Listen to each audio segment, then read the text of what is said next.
Hello everyone! Before I get started, I wanted to put out a disclaimer. If you are here because you want to learn how to say 안녕하세요 to your au pair, please leave.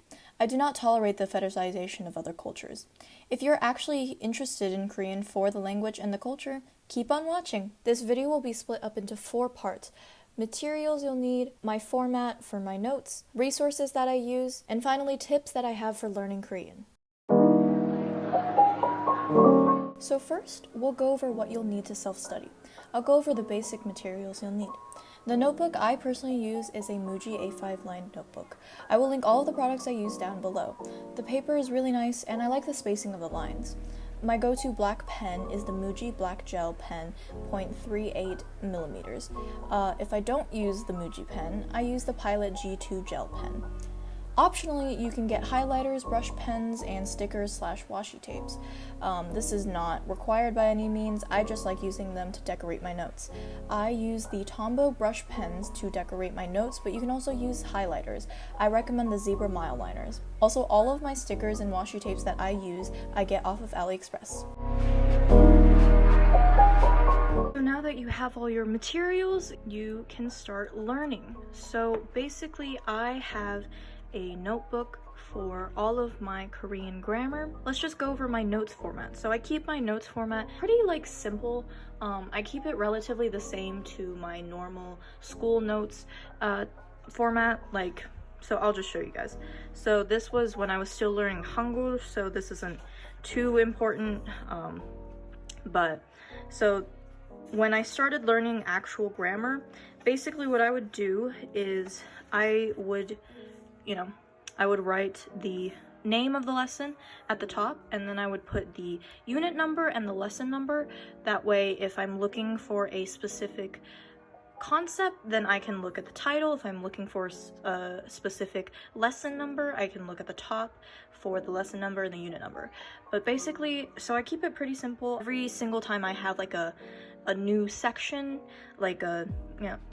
so this one is basic sentence word order, and this is Korean particles. They're relatively different from each other, so I keep them in different sections. I also just use one color for each lesson, that way I don't get too confused. I don't really color code because I tend to forget the colors, so I just keep it simple and stick to one color. Again, it's all up to you. This is just personally how I take my notes and how I understand mine. I do this little, I don't even know what they're called, little lines to indicate a section starting, and then basically I underline all of the either vocabulary or important things.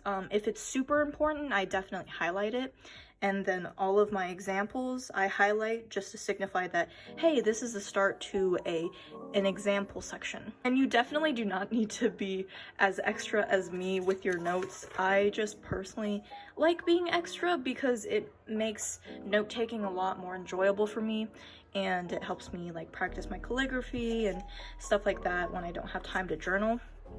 But again, you can take notes however you want. So every single time there's a new section, I'll just use the color to make these little lines and then write the name of the section in it. And then, so over here, if I have a big section and then subsections under it, I will do the little lines in just my pen, and then I'll highlight the name of the section. That way I know the difference. So if I'm looking down my notes, I'll find, oh, this is the big section and these are the subsections. So if I'm looking for another big section, I can just keep on looking until I don't have any more highlighted. But if I see the highlighted headings, then I know that, hey, this is a subsection. That's how I personally format my notes, so I can understand them well. There isn't anything too much to it, but yeah, it's all very simple. Again, you can do your notes however you want. This is just how I personally do my notes and how I can personally understand them. So yeah. Next up is resources I use. I personally only use one website to do all of my learning on, and that's howtostudykorean.com. Y'all, I can't use words to describe how amazing this website is. It's all completely free, unless you want to buy the worksheets, that is, but it goes to so much depth and they explain all of the grammar concepts incredibly well. They also have audio recordings next to all of the words and sentences so you can take note of the pronunciation. I highly recommend this website to learn Korean off of.